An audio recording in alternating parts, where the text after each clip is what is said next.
Today we will be discussing the Sherman Antitrust Act. You should have already done your reading on labor unions, and after this presentation you need to do your reading on the different strikes that are happening during the Gilded Age. As we go along with this presentation, you need to be able to answer the Sherman Antitrust Act questions on your notes, and those are: why did the U.S. government need to regulate big business? What was the purpose of the Sherman Antitrust Act? And the last one is was the Sherman Antitrust Act successful? And then you need to explain your answer, whether it was successful or not successful. So to start off, we need to figure out why the U.S. government needed to regulate big business. Now, during this time period, the U.S. government is practicing a policy known as laissez-faire, and this means to allow to do. And so they're going to allow these big businesses, these monopolies that we discussed yesterday, to do whatever they want to do. They feel like if they're making money, it has to be good for the U.S. government. And so they're allowing them to practice social Darwinism, which hopefully you already know what that term means from your homework yesterday. But they're practicing laissez-faire, and they're basically telling these big businesses, treat your employees however you want, do whatever you need to do to make money. And so this social Darwinism takes place, where it's all about the survival of the fittest. Now, regulation of big businesses. The problem that we run into, again, are social Darwinism. And the fact that these big businesses, because the government has given them so much power, these big businesses basically control the government, where the government's constantly looking over their shoulders, constantly questioning how we can make more money here in the United States and how these big businesses are helping us do that. And because of that, these big businesses and these business leaders are basically in control of the U.S. government. So in 1890, the government realizes that it needs to start regulating big businesses. And this is kind of the start of the progressive era in the United States history, to a minor degree. So the government has this desire to regulate big businesses. And they do that through an act which was created in 1890 by John Sherman, and this act is called the Sherman Antitrust Act. Now, the Sherman Antitrust Act's main purpose was to promote fair industrial competition. The Sherman Antitrust Act was supposed to break up these monopolies, these trusts that have been formed. And now, the vagueness of this act made it very difficult to prosecute these businesses, these corrupt businesses.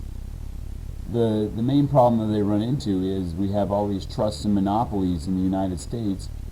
Well, the minute the government tries to attack these trusts and monopolies, the businesses basically just reorganize into single companies, and they avoid prosecution. Now, with the Sherman Antitrust Act, 7 of the 8 cases brought before the Supreme Court were thrown out. And so the problem we run into using the Sherman Antitrust Act is the government is just basically going to give up on it, because they really can't prosecute the businesses. It's not tough enough, and the government's definitely not tough enough during this time period. The leader's not tough enough during this time period to use the Sherman Antitrust Act effectively. And so it's not really going to promote this fair industrial competition.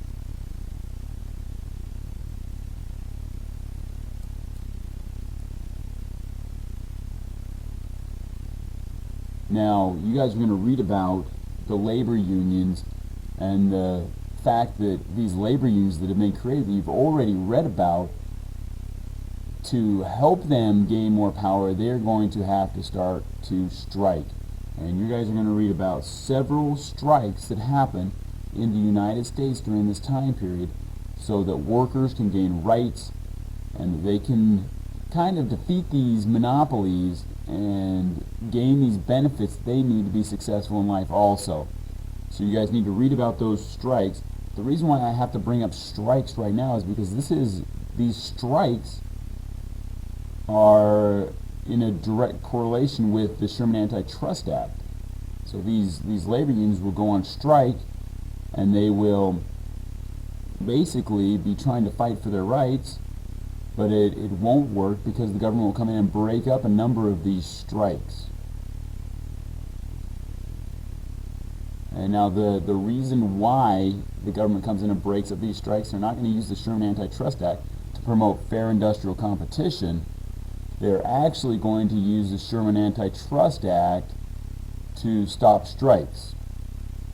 Because there's a clause in the Sherman Antitrust Act about strikes, picket lines, and boycotts that basically stop interstate trade, and it hurts the federal government. So a lot of these strikes, especially these early railroad strikes, will stop U.S. mail from being delivered, and so the federal government will go in and stop these strikes because they can through the Sherman Antitrust Act, because it is hurting the state and federal government and interstate trade.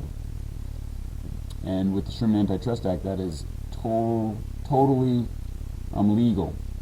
The Sherman Antitrust Act says that you can't do that with these strikes and these boycotts. Well, these strikes and these boycotts are stopping the federal government and state government from doing their jobs, and so we will send in the U.S. Army and the National Guard to stop these strikes.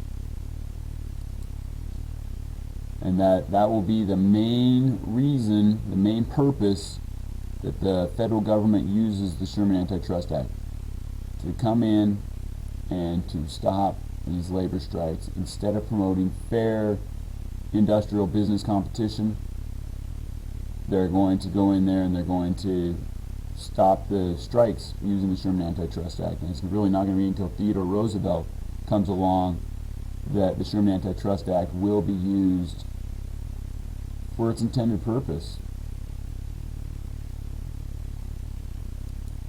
Alright, now you guys need to go and read about the strikes. You need to make sure you understand the cause of these strikes. You need to understand how these strikes were resolved. And you need to kind of get a grasp on these few strikes that you have readings for. Make sure that you read through them carefully. Make sure you answer those strike questions on your notes. And make sure that you are staying caught up with your work. Alright, until next time. See you later.